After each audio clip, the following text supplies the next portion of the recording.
L'Internet. L'Internet, je pense que ça va se résoudre. Heureusement, le ministre est là, elle a bien entendu. Je pense que pour l'université de Ouagadougou aussi, c'est une préoccupation. La fibre optique. Les travaux sont en cours en tout cas. Je pense que les connexions et autres. J'espère que d'ici juin comme ça doit être OK pour la question d'Internet. J'espère bien. Pour les laboratoires et les autres effets, je discutais dernièrement donc avec un certain nombre de ministres concernant donc nos nouvelles coopérations qu'on veut avec certains pays.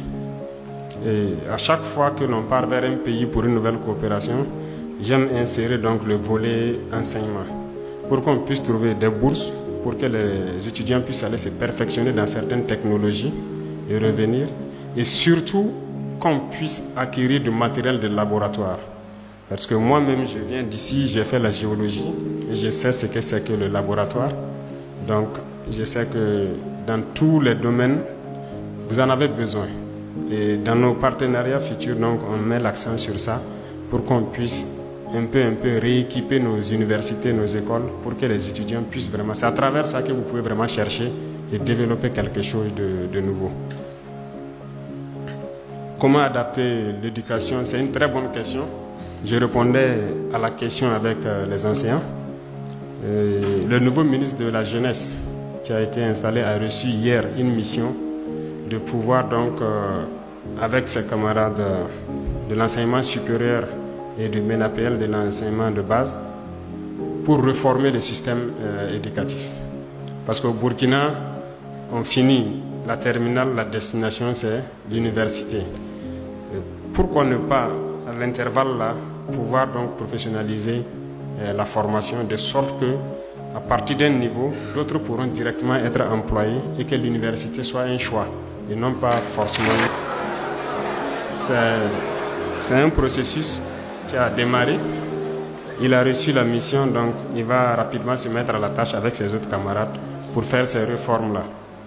Concernant l'enrôlement pour être VDP, je suis très ému, très content de voir que nous ne le souhaitons pas, mais j'ai vu dans un pays, donc à un niveau donné de la guerre, ils ont dû fermer les universités, enrôler les étudiants, les former et faire face à la menace. Nous espérons que nous n'arriverons pas à cette situation, mais je suis particulièrement content de voir qu'il y a des combattants ici, que cette rage-là existe toujours au sein des étudiants. C'est très bien. Nous allons étudier, voir, mais nous ne souhaitons pas, en tout cas, a priori, vous engager pour prendre des kalachnikovs, mais nous... On reçoit ça. Ouais, c'est embêtant. À chaque fois que vous publiez une vidéo, vous devez avoir des notifications comme ceci. Je sais que je crie haut et fort que je suis contre les... Ça. Les sanctions commencent à pleuvoir. On me menace de me bannir du programme de monétisation TikTok pour avoir publié cette vidéo. Tu as sûrement entendu parler de ce qui se passe au Congo. Et si ce n'est pas le cas, je t'invite à aller te renseigner parce que à l'heure... Et ça encore. Ouais, t'as bien lu, hein. T'as très bien lu.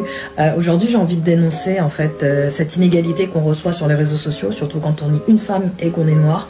Le nombre de commentaires que je signale tous les jours et pour lesquels j'ai toujours une réponse en mode « Ah ben non, ça n'en fera pas les consignes communautaires ». Je me pose des questions de quelle communauté vous parlez parce que c'est quand même assez intriguant. Là, je pense qu'il n'y a pas plus clair. On sait très bien que c'est une originalité, donc le concepteur de ce mot-là, très original. Je pense que ça en est de trop pour le cercle africain. Liberté de communication, de partage et de connaissances. C'est la raison pour laquelle nous avons mis sur pied le réseau social africain Djiba World, disponible sur App Store et Play Store. Nous allons vous engager pour comment fabriquer des kalachnikovs. Revenant aux préoccupations donc, de l'université Thomas Sankara, c'est une préoccupation qui a été posée aussi au niveau des enseignants et c'est un truc que j'ai suivi. Je pense qu'en octobre encore il y a eu un accident mortel sur la voie là.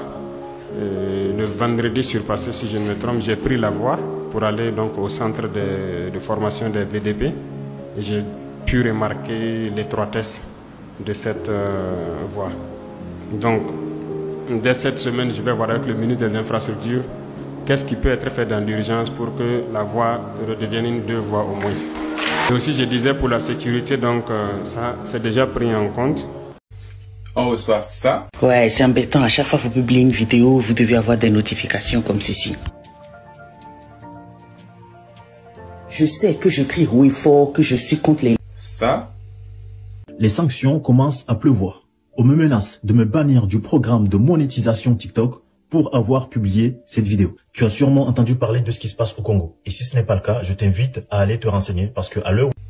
Et ça encore. Ouais, t'as bien lu, hein. T'as très bien lu. Aujourd'hui, j'ai envie de dénoncer en fait cette inégalité qu'on reçoit sur les réseaux sociaux, surtout quand on est une femme et qu'on est noir.